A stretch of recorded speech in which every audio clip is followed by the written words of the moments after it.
आप देख रहे हैं श्री हरि कृपा आश्रम चैनल। संस्थापक स्वामी श्री हरि चैतन्य पुरी जी महाराज। श्री हरि हरि बोल। जय श्री राम। परम पूज्य श्री महाराज जी के चरण कमलों में हम सभी का कोटि कोटि नमन।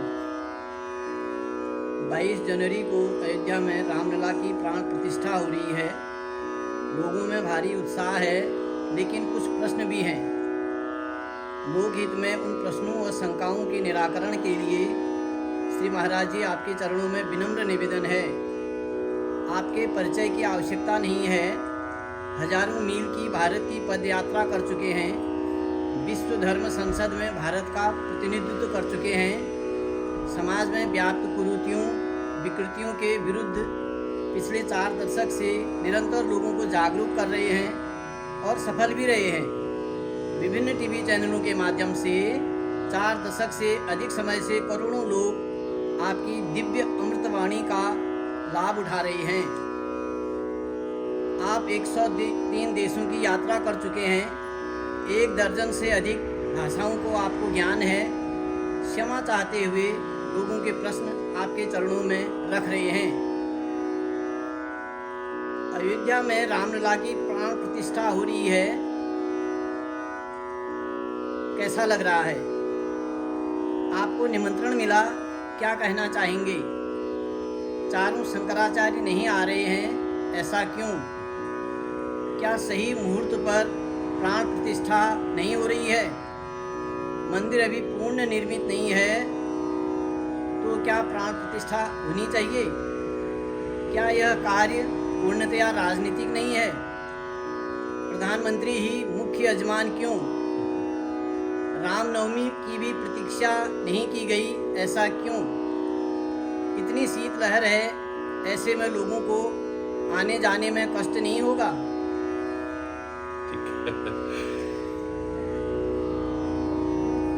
जय श्री हरि। हरि बोल। जय श्री राम। जय जय श्री राम।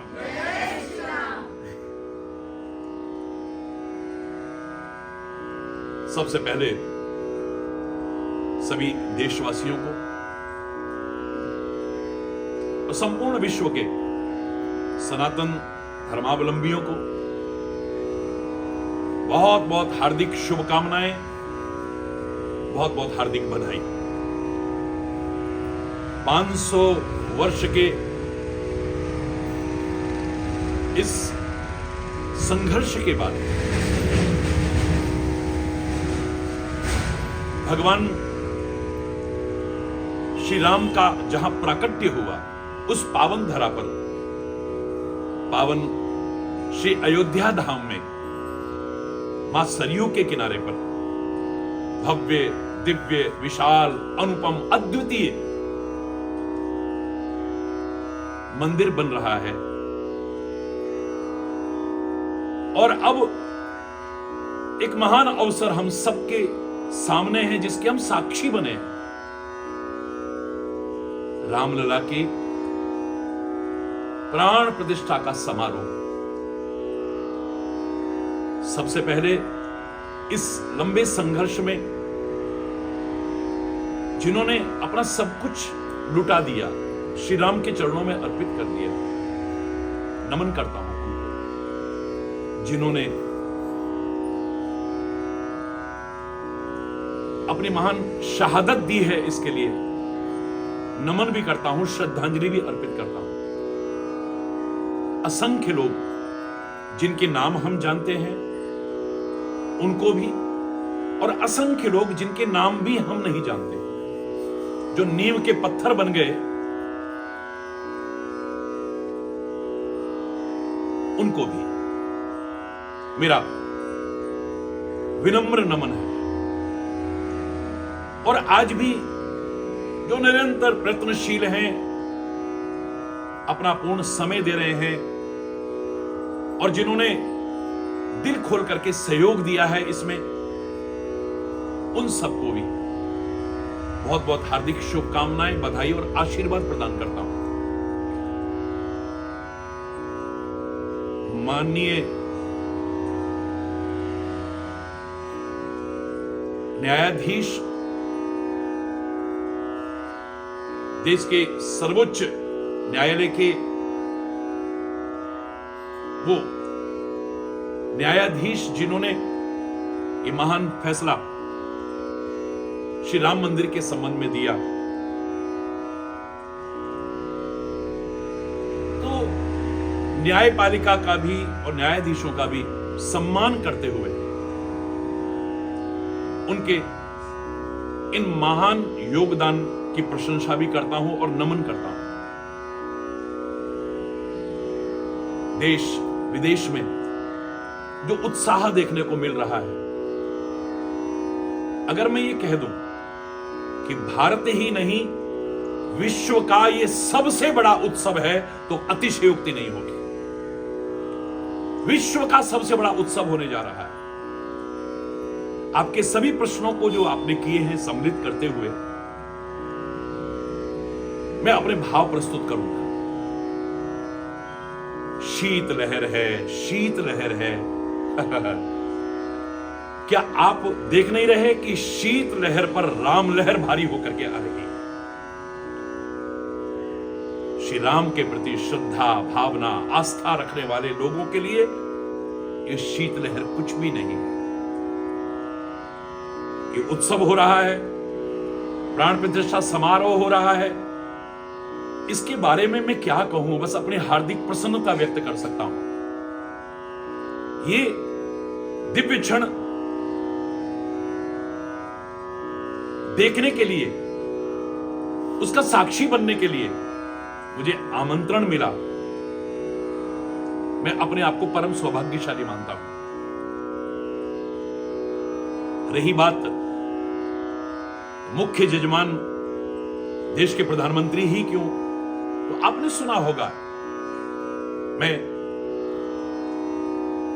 देश के लोकप्रिय प्रधानमंत्री माननीय नरेंद्र भाई मोदी की उन भावनाओं का सम्मान करते हुए आपको बता दूं, उनका पहला वाक्य यही है कि 140 करोड़ लोगों का प्रतिनिधित्व करने का, मुख्य यजमान बनने का मुझे जो अवसर मिला है, श्री राम के चरणों में मैं नमन करता हूं। तो मुझे नहीं लगता कि वो अकेले मुख्य यजमान बन रहे हैं, वो सबको लेकर के चल रहे हैं और हम सब उसमें मन से सम्मिलित हैं। श्री राम का रामनवमी तक भी इंतजार नहीं, अरे 500 वर्ष से प्रतीक्षा कर रहे थे इस महान घड़ी का, इस शुभ घड़ी का। हमारे बुजुर्ग लोग कहा करते थे, शुभ कार्य को तो एक दिन पर भी, एक क्षण को भी कभी टालने की कोशिश मत करो। अशुभ आए तो उसे टालने की कोशिश करो, पर शुभ कार्य मन में आए कभी टालने की कोशिश मत करो। इससे बड़ा शुभ कार्य और क्या हो सकता है? इससे बड़ा महान कार्य क्या हो सकता है? तो इसके लिए प्रतीक्षा क्यों? मैं तो कहता हूं जब हो जाए वही आनंददायक क्षण है। क्या इसका मुहूर्त नहीं देखना चाहिए था? क्या यह शुभ घड़ी में हो रहा है? आपका प्रश्न है। तो आपको ये मालूम होना चाहिए कि बनारस के सारे विद्वान हमारे,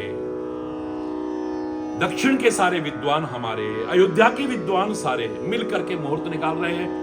तो मेरे मन में तो कहीं शंका नहीं है कि उन्होंने कोई गलत मुहूर्त निकाला होगा। वो सब मिलकर के निकाल रहे हैं, तो गलत कैसे हो सकता है? बाकी श्री राम के आने का, प्राकट्य का जो रामायण में वर्णन है, उसमें कुछ चीजें देखी जाती है।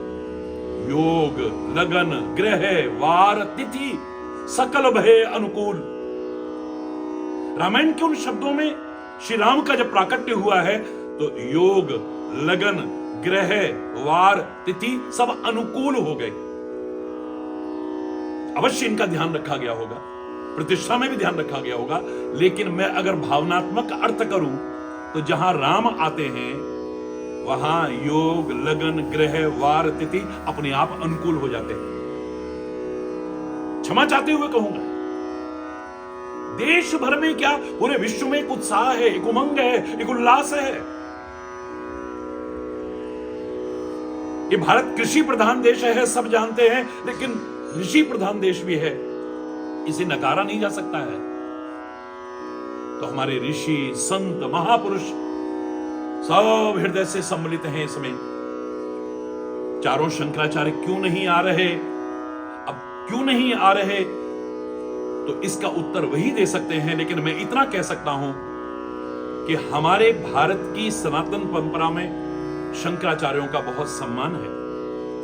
मैं हृदय से विनम्र होकर के प्रार्थना करूंगा, उनके चरणों में प्रणाम करूंगा। उनके विरुद्ध कोई भी शब्द कहने का अधिकार किसी को भी नहीं हो सकता है। वो हमारे आदरणीय हैं, हमारे पूजनीय हैं। हां, विनम्र निवेदन अवश्य कर सकता हूं, वो आए, पहले आए, अब आए, बाद में आए, ये उनकी कृपा है। लेकिन वो आए या अभी नहीं आ पा रहे हैं तो इस महान कार्यक्रम को अपना आशीर्वाद जरूर प्रदान करें। ये राजनीतिक है या अराजनीतिक कार्यक्रम है, हमें इस विवाद में पड़ने की आवश्यकता नहीं है। मेरे राम इष्ट है। 500 वर्ष के लंबे संघर्ष के बाद आज ये महान घड़ी हमारे सामने आ रही है, हम विवाद में क्यों पड़े? हमारे लिए तो ये सौभाग्यशाली क्षण है। बस इतना ही मैं कह सकता हूं, इससे बड़ा उत्सव हमारे लिए न था, न है, न कभी होगा।